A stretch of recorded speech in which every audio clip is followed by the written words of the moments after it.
Okay, we are taking on sequence alignment methods. Yes, sir. So as I said that different algorithms are used for sequence alignment.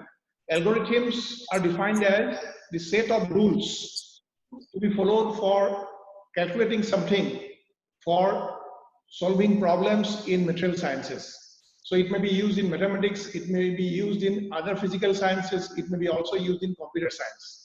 So now to solve the problem of sequence alignment, as we said that we have to randomly do rearrangement of the two sequences in different ways several times, every time putting gaps here and there, and finally to arrive at a final rearrangement where the quality is maximum, means the alignment score is maximum. Our ultimate aim is to get maximum matching score by putting gaps here and there.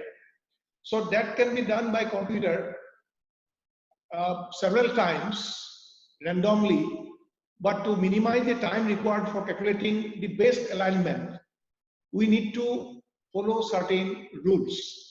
So those rules are called algorithms. So today we shall discuss about the algorithm which is most commonly used for global alignment. This is called Needleman-Wunsch algorithm.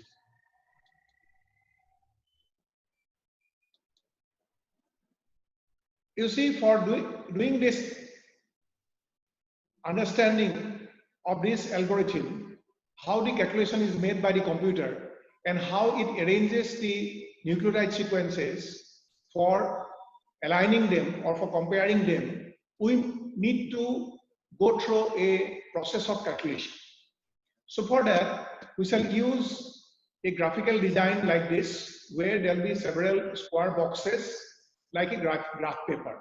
Okay, and in this graph paper, what we will do, we will write the sequences, one at the first row and the other at the first column. Okay, row wise and column wise, we will write the sequences. Say this is one sequence one, AAT, GCA, GCT. This we have written in the first row, and the second sequence ATA, TGC, AGC. This we have written in the first column. Okay, we have written like this, and in doing so, what we do, we leave the first two boxes, the first two squares or boxes. So here also and here also. Now this box is taken as the starting point or the zero. That is the, in case of I think you know that in the graphical presentation, you need to have a 0 point. That means the apex, the calculation will be started. Okay, so then this is the 0 point for this particular calculation. Now we put a 0 here. Now we have to calculate out the different figures in the boxes in this square. For that, we will have to first set a rule or the scale of measurement or a matrix for our calculation. As I said that for comparing sequences, you need to use a matrix. So suppose in our matrix here, we take into account the matching score is 1. That means for every match, the similarity score will be 1. Mismatch means there is no similarity, so score will be 0. And a gap means the similarity is very less. That means it is more dissimilar. Therefore, the similarity score will be -1. Suppose this is the matrix that we have decided. 1 for match, +1 for match, 0 for mismatch, and -1 for gap. Okay, this is the scale that we have taken. Now, I'll tell you later why I have given here -1, -2, -3, -4. This also we will calculate it up later on. But for a better understanding, let us first put these figures in this graph, -1, -2, -3 in the second row. Similarly, in the second column also, here, against each of the nucleotides, serially we are putting -1, -2, -3 like that. Okay? But I will tell you later on how these values are correct. Okay? Now next, For calculating the values of each of the other boxes, to fill all the boxes in this graphical table, we will follow certain principle. The principle is as such, you see. So in a particular box, suppose this box, it can carry a value borrowed from either the value of the box on top of it, or on the left of it, or on the box which is placed diagonally. Means we may borrow the value from this box, or this box. But there is a principle. When we borrow the value from the top box, our principle will be to add the gap value. Add the gap value. Gap value is -1. Okay. So when the gap value is -1, means the value, if we borrow from this particular box, then the total value will be -1 plus -1. It will be equal to -2. Could you understand? Yes, sir. Okay. Then if we borrow the value from the left, then it will be again -1 plus -1 is equal to -2. -2 again. Okay. But when we borrow the value from the diagonal box here, then the principle is different. Now we will not add the gap, but we will see whether these corresponding nucleotides, match or mismatch. For this particular box, we will consider this nucleotide and this nucleotide. Okay, so these two nucleotides are matching. Now, therefore, we will add the match score. Match score is 1. So, if we have to borrow the value to this box from the diagonal box, then the value will be 0 plus 1 is equal to 1. Clear? So, we have got three values that can be borrowed. One is from here, -1 plus -1 is equal to -2. Another -1 plus -1 -2. And from here it is 0 plus 1, 1. If it would have been mismatched, of course here there is A, here there is C, and it would have been mismatched. In that case, the value would have been for mismatch. Mismatch is 0. So in that case, the value would have been 0 plus 0 is equal to 0. But now these two are matching, therefore this value we borrowed from diagonal box will be 0 plus 1 is 1. Is it clear? Yes, sir. Okay. Now, therefore, we have got three values which can be borrowed to this -2, -2, and +1. We will see which one is highest. The highest is +1. Highest value is +1. So we will put here +1. Clear? We will put here +1. So where from the +1 has come? It has come from the diagonal value. Why you have not taken borrowed from here or here? Because it was lower than this value. Out of these three possibilities, we will see which one is highest. Okay? And we will borrow the highest. Clear? Okay. Then we go to the next. This cell or this box. This cell, we can borrow value from here, here, or here. These three cells. Now you see, if we borrow value from this cell, the value will be -2, -1, because we have to get the gap value. -1 is equal to -3. -3. When we borrow this cell, it will be 1 -1, because gap value has to be added.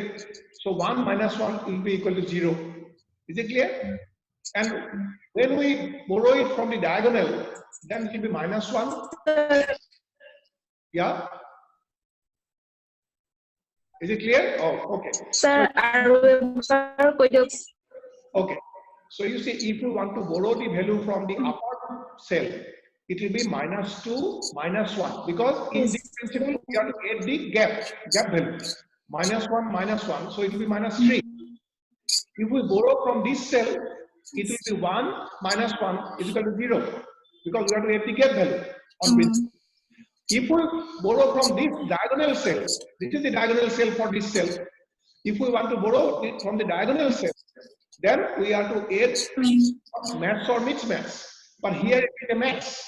Okay? Here it is 8. So score will be 1.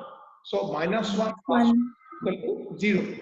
So from this cell we are getting minus 3. From this cell we are getting 0. And from this cell also we are getting 0. So highest value is 0. So we have taken 0. Clear? Similarly, you go to this same thing. Here the value will be minus 3, minus 1, minus 4. The value from here will be 0 minus 1 is equal to minus 1. And here it is a mismatch because E to A is not matching. So mismatch score is 0. So the total score will be minus 2 plus 0 is equal to minus 2. So which one is lowest? Which one is highest? Highest value is 0 minus 1. So we have taken minus 1 here. Is it clear? Yes, sir. This is the way we have to calculate the values for each of the cells. We have to calculate the values for each of the cells by following this principle. So now you can understand why I have put minus 1, minus 2, minus 3 like this in these cells. If we apply the same principle, let us test whether these figures are correct or not. Okay? We will apply the same principle. Here, if we are to put a value here, we can borrow it from here. So here there is no, only a nucleotide is there, there is no value. So we will take it as value 0, no value. Okay? So the value, if we borrow from here, it will be minus 1 only because gap penalty. Is it clear? If we want to borrow from this cell, left cell, again it will be 0 minus 1 equal to minus 1. And if we borrow value from here, there is no value here, and there is no question of match or mismatch because no nucleotide is here. So we cannot match or mismatch. So therefore, we cannot have any value from here, from the diagonal value, because diagonal value is not there. So only what is possible in this cell is that either we get a value from this or this. In this case, the value will be minus 1. In this case also, the value will be minus 1. So the value here is minus 1. Clear? Similarly, if you go to this particular cell, this particular cell can get the value from the upper one. In that case, the value will be 0 minus 1 is equal to minus 1. If it takes value from this cell, it will be minus 1 minus 1 is equal to minus 2. And we cannot get any value from here because it is not having any value. So therefore, the value, highest value will be minus 2 here. Is it clear? Yes, sir. So like that way, here we cannot get any value. So we will not consider it as 0 also. There is no value, we will not count it. No value is counted here. No value is counted here. We can get value only from this cell because no value, corresponding value is there on the upper cell or the diagonal cell. Only value we can get it from the left cell. So the value we can get it as minus 1 is equal to minus 2.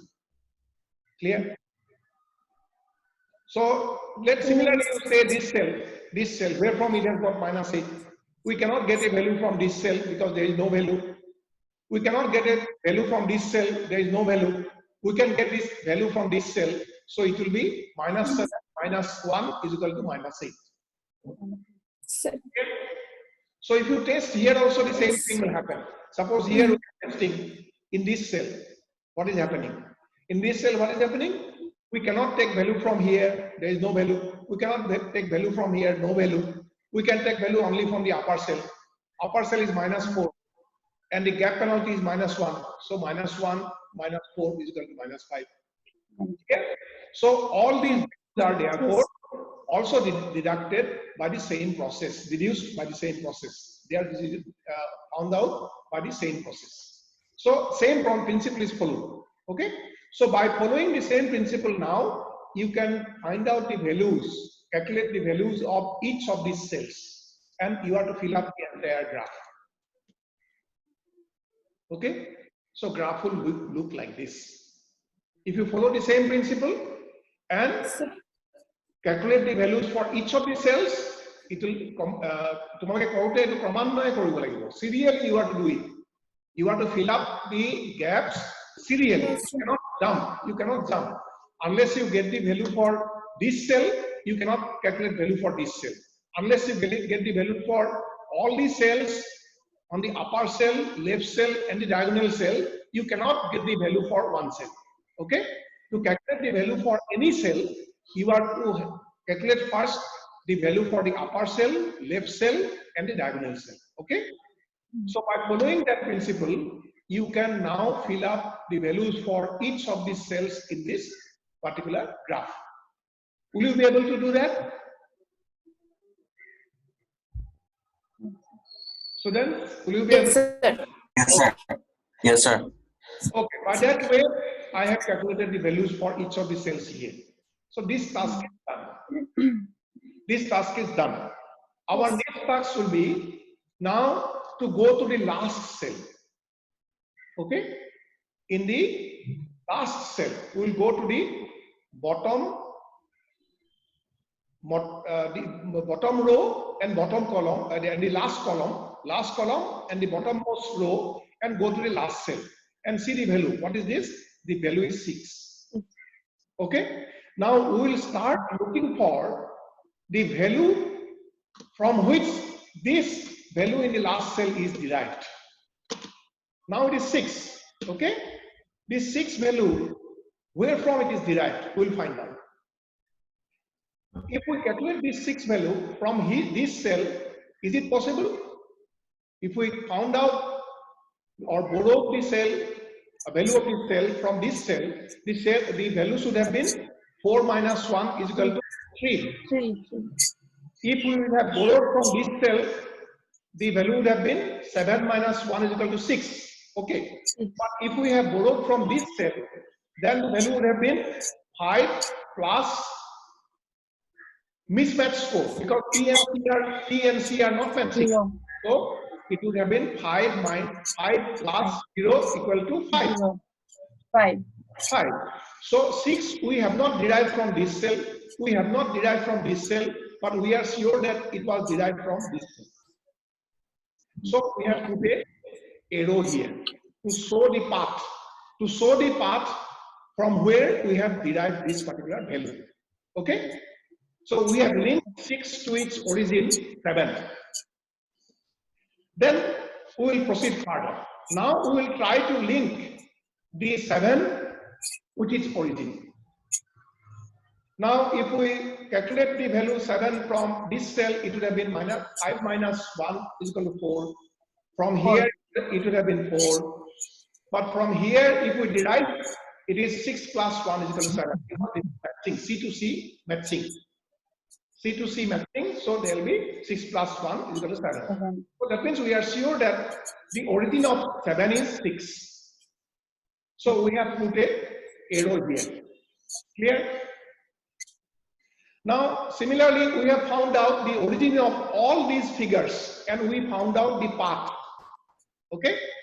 In the same way, you can explain that 6 was derived from 5, 5 was derived from 4, 4 was derived from 3, 3 was derived from 2, 1 was derived from 0, but 0 was not derived from minus 1. You cannot randomly put it like this. You have to calculate it out. Okay? Now, so you see, 0, where from it is derived? 0 cannot be derived from minus 2, because minus 2, it will be minus 2 minus 1 is equal to minus 3. Minus 3. If you are to borrow it from this cell, it would have been minus 1 plus 0, because there is a mismatch A to T. So minus 1 plus 0 would have been minus 1. Minus 1. It cannot be from this. But we derived it from here, because it is 1 minus 1 is equal to 0. Minus 1. 0. Okay? So origin of this 0 is not minus 1, but it is from 1. Is it clear? So we have put a an arrow here to show the path. Again, if we see where from this 1 has come, already you calculated it out that it has come from this value. So we have again traced it back. That means from the last cell to the first cell, you have to trace it back. the path of origin. Path of origin, you have to find out in a particular cell where from it has been derived. It may not always follow the middle row or the middle path.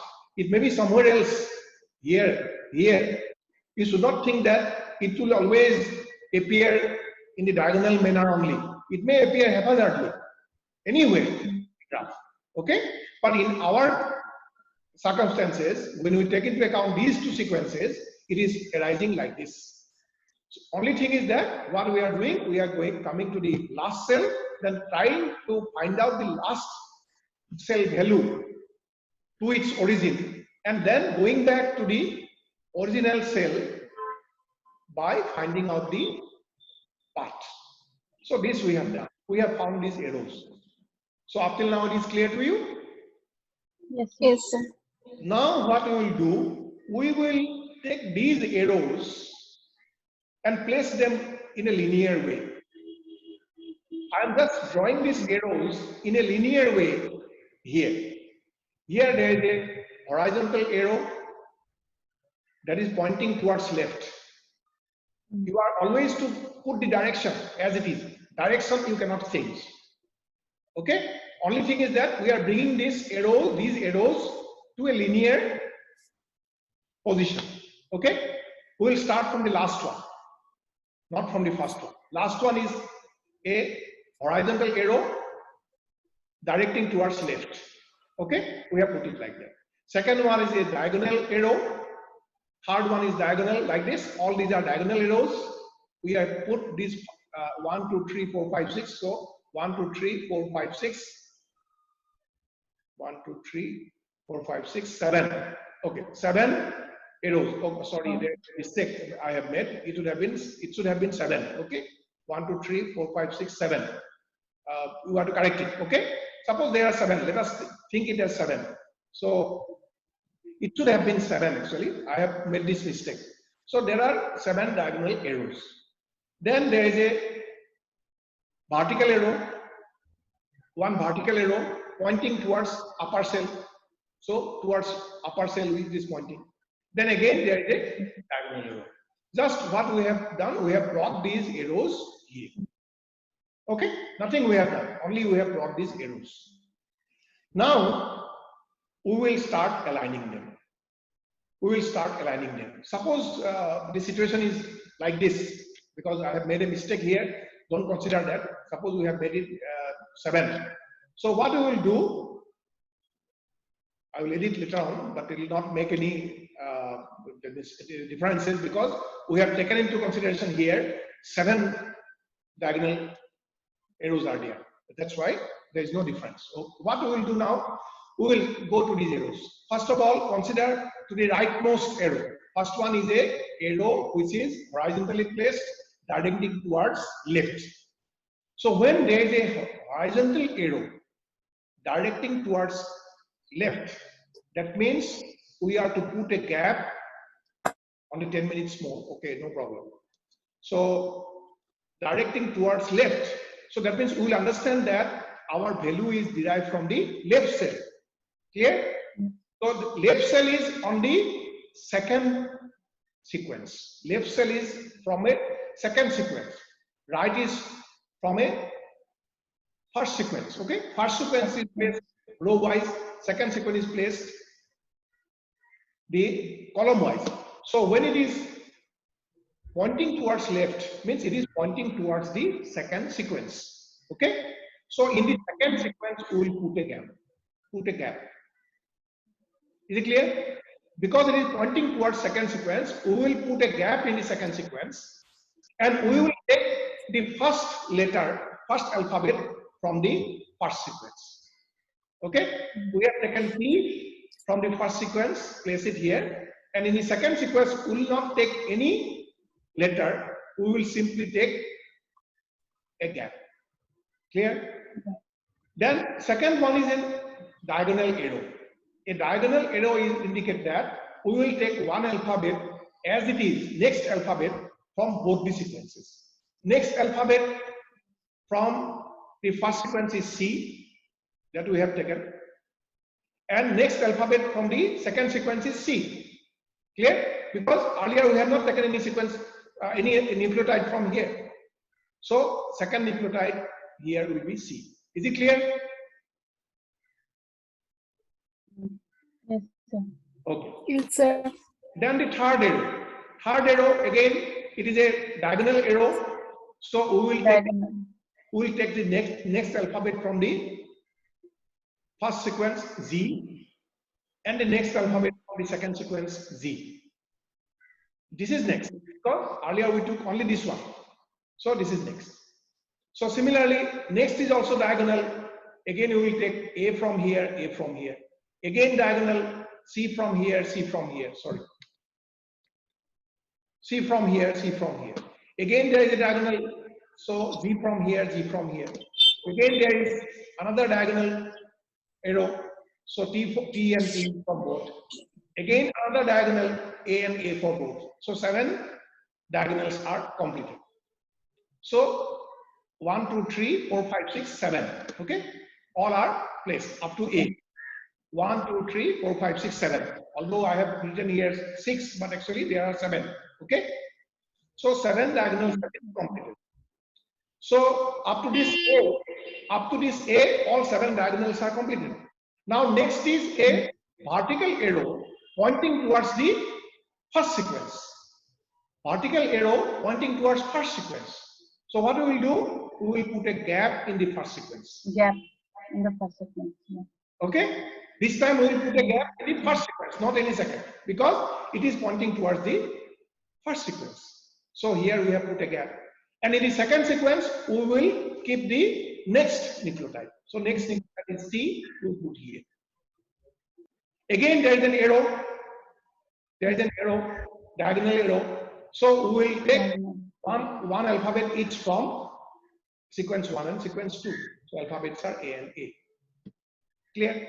So that means this is the arrangement finally giving us the best alignment between the sequence. Now we can understand how Needleman-Wunsch algorithm could give us the final arrangement of the nucleotides for doing sequence alignment in one go. We did not have to go for randomly doing thousands of times the rearrangement by putting gaps and here without considering any principle. If you do that, it will take a lot of time. Maybe it is possible for the computer to do it, but it will take a lot of time because every time it is to calculate out the score and find out in which arrangement the maximum score is there. It will be difficult. So what we have done, we have developed an algorithm by which we can easily find out what may be the best arrangement of the nucleotides to go for sequence alignment. So this will give you the idea. So the computer will follow this arrangement. This calculation will be done by the computer by taking into account these sequences, whatever length it may be, then it will do like this. And it will find out what is the possible final arrangement between the nucleotide sequences. Clear? So now, whether our calculations are correct or not, that we can calculate it out. Whether these arrangements or these alignments are really correct or not, that can also be checked by the algorithm. How this is possible? Let me show you. So for that, first of all, let us see how many matches we could find now. So previously, when we do not see, the raw sequences are matching only in very few positions. Say, for example, it had matched in A to A in the first, then there was no matching anywhere. There was no matching anywhere.